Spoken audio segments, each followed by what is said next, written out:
Hello my dears, and welcome back to my corner of the internet. I'm Shannon. This back here, that's Bernard.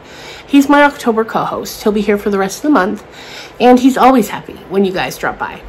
Anyway, today I've got another spoiler-free book review to share with you guys, and today we are talking about The Woman in the Cabin by Becca Day. Now this book comes out October 23rd, I believe, and it is, I guess what you'd call a thriller.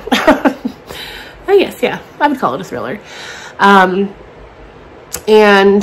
basically, this is the story of a woman named Mary who lives in a very secluded cabin in the Scottish Highlands with her husband named Cal.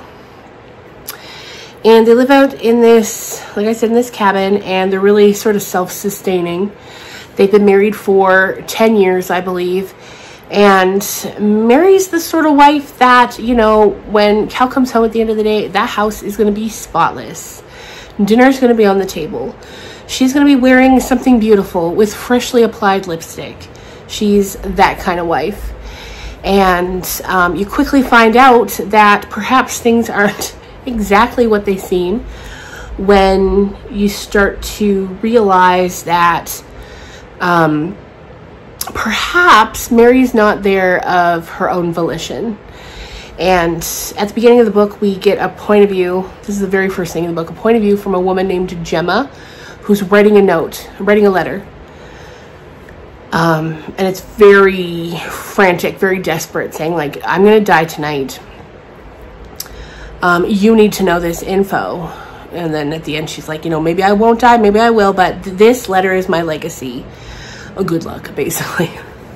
And so eventually Mary finds this letter, and she realizes that perhaps she is not the first wife who has been in this cabin with Cal, and you know, she doesn't want to be there any longer, and she starts to try to plan an escape.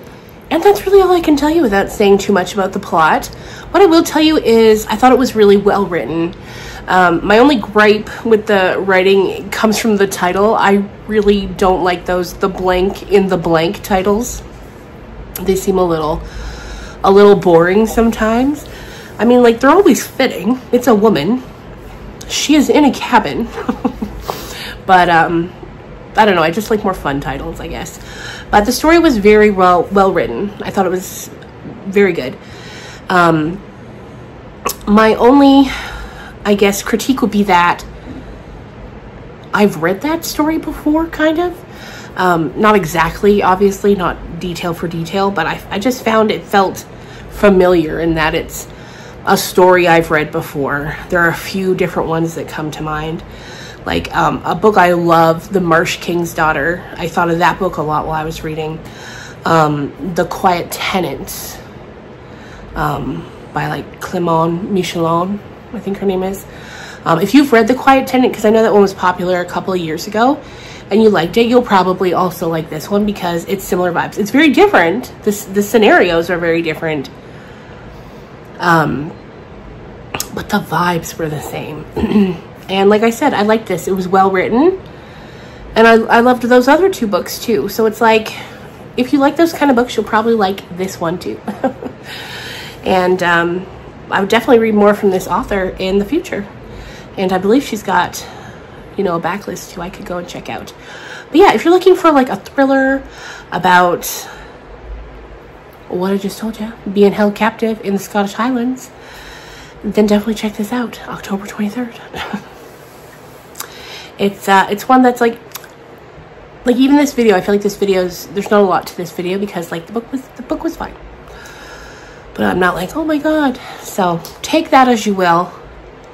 But I enjoyed it, and I've enjoyed other books like it. So if you like The Marsh King's Daughter, The Quiet Tenant, give this one a try. Anyway, I'm gonna go now. I'm getting ready to start filming a reading vlog, reading Mapping the Interior by Stephen Graham Jones. This might be out tomorrow because the book's very short. So anyway, I hope you guys are doing great, and I'll talk to you again real soon. Bye.